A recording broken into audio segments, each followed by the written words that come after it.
absolutely brutal news for Disney. And I'm here to say that it could have happened to a better company out there, as a new article published by Deadline lays out just how bad the financial disaster of the 2023 film era was for Disney.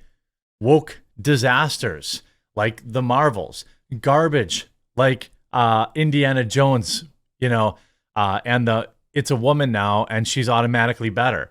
Trash like Wish and Haunted Mansion, all plaguing the company to net losses that exceeded $1 billion. Make sure you leave a like on the video right there for the $1 billion loss for Disney, and there is no signs of that slowing down.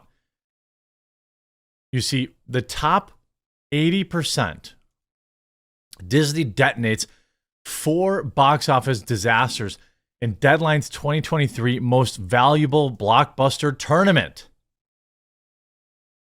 Everyone likes a trend in the movie business, but this one perhaps not so much.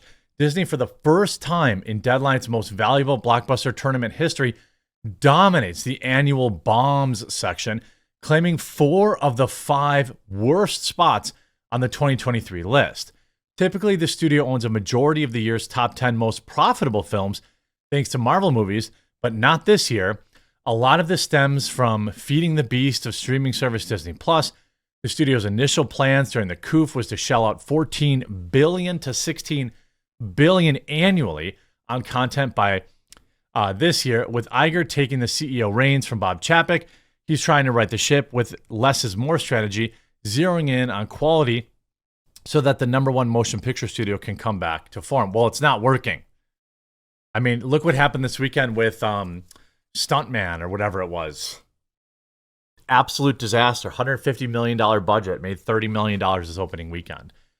People are not interested in going to Hollywood movies anymore because they're trash. They're woke indoctrination. They're not, and they hate you, obviously, right? You see this when the Marvel fanboys and fangirls smell it's going to be good, they crowd the theater. But when it's a dud, they stay away. One would think the sequel to a $1.1 billion grossing female superhero movie would be logical and asked for. However, the Marvel's predecessor, Captain Marvel, benefited at the box office from being a bridge between Avengers finales Infinity War and Endgame. Yes, the actors' strike did pour a lot of cold water on promoting the film, with the thespian standoff ending just days before the sequel's opening, November 10th, and star Brie Larson rushing around to late-night shows to tub thump for the pick.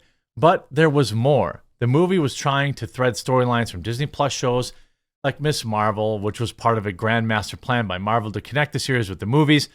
That strategy showed its holes here, as Miss Marvel wasn't embraced in a big way by MCU fans, a la like series like Loki and WandaVision were. Lastly, Marvel had prided itself on hiring indie directors, plugging them into their system and turning them into blockbuster filmmakers like Taika Waititi and John Watts. It's a recipe that doesn't always work, evident from this movie directed by Nia DaCosta and the Marvel's Eternals from Nomadland's Oscar winner Chloe Zhao. The MCU in its zenith wins over both critics and audiences. That didn't happen here. Box office score. So let's look at the P&L, the profit and loss, obviously, for the Marvels.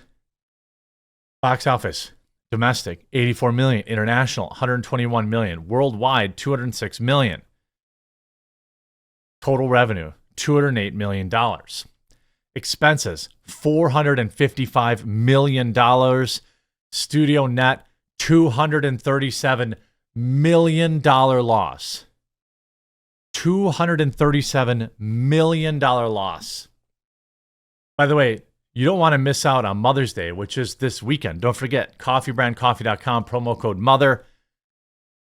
Head on over to the gift boxes pages. You can build your own gift box, or you can pick one of our pre-owned ones, our pre-built ones. You go to shop. You can go to gift boxes here. It goes right to the gift box page. Here you can see your Mother's Day gift box, pre-built, or you can build your own. Don't miss out. Mother's Day is this weekend. $455 million led to $237 million loss.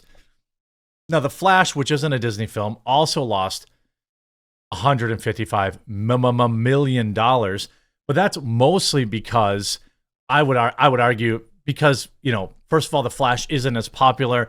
Second of all, the main actor had a complete mental breakdown. And I would argue that, probably didn't bode well for the movie itself. Indiana Jones, Dial of Destiny, the woke remake, which looked to hopefully force a woman into replacing Indy. It was another financial disaster with a total expense of $500 million, netting a loss of $143 million. Wish, they spent $362 million, lost $131 million.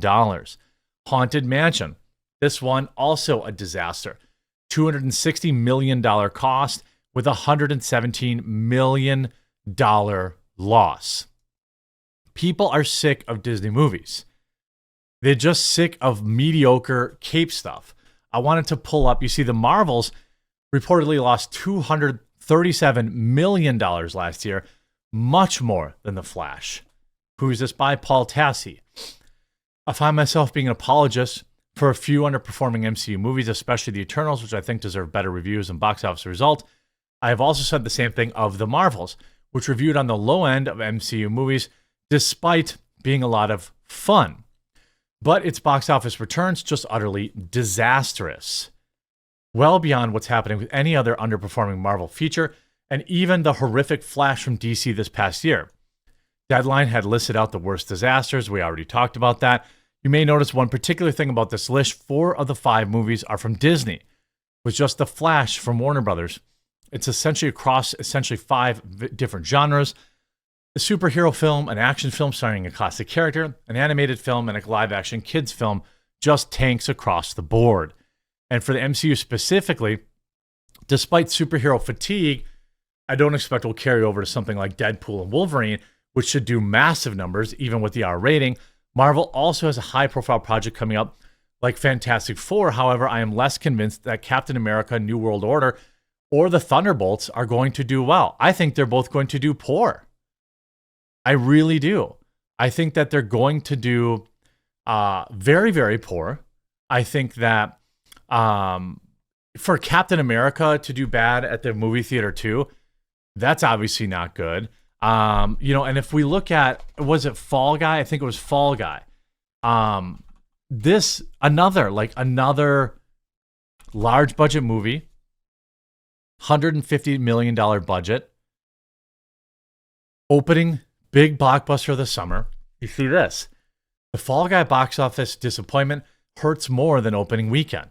A $28.5 million opening on a $130 million movie is the least of it. You see this with Fall Guy. Summer 2024 box office didn't kick off. It just sort of happened. It opened at $28.5 million, a 52% drop from last year with Guardians of the Galaxy Volume 3. I mean, Guardians of the Galaxy is a bigger movie. Hopefully that will be the last precipitous weekend drop from the inevitable Barbie Oppenheimer July weekend of $310 million.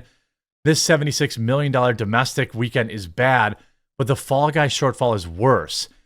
That was Guardians. Estimates were broad, but the worst case scenarios predicted $30 million. The Ryan Gosling action rom-com had all the earmarks of audience appeal, whatever its possible limitations, and a $130 million budget. That is a terrible look to the start of summer. Despite good reviews, Gosling's momentum, director, a proven box office success, a usually lucrative playdate, a decent A- cinema score, The Fall Guy opened to little more than $3 million above Civil War. One underachieving release doesn't certify similar results ahead, but it's cause for major concern. It discourages future non-franchise projects, certainly at the level of the expense. So what are they going to do? Give us more woke remakes.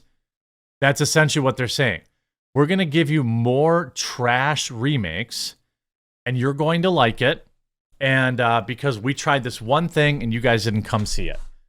I think that this doubling down is going to be more damaging than anything else. I saw the previews for Fall Guy and I was like, maybe I'll stream it. I think that's probably how a lot of people felt. Ultimately having a scenario of, it's supposed to be a good old fun movie. I think that people are just happy to stream that stuff later rather than pay $50 to $100 to take the family to go see the movie. One underachieving, it discourages future non-future franchise projects. It doesn't adjust to the steep year-to-date drop, which now stands at 18%. It also elevates a high performance demands of other May openings. Kingdom of the Planet of the Apes, I don't think that's going to do well.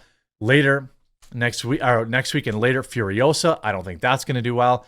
And the Garfield movie, I doubt that will do well. And another original, If.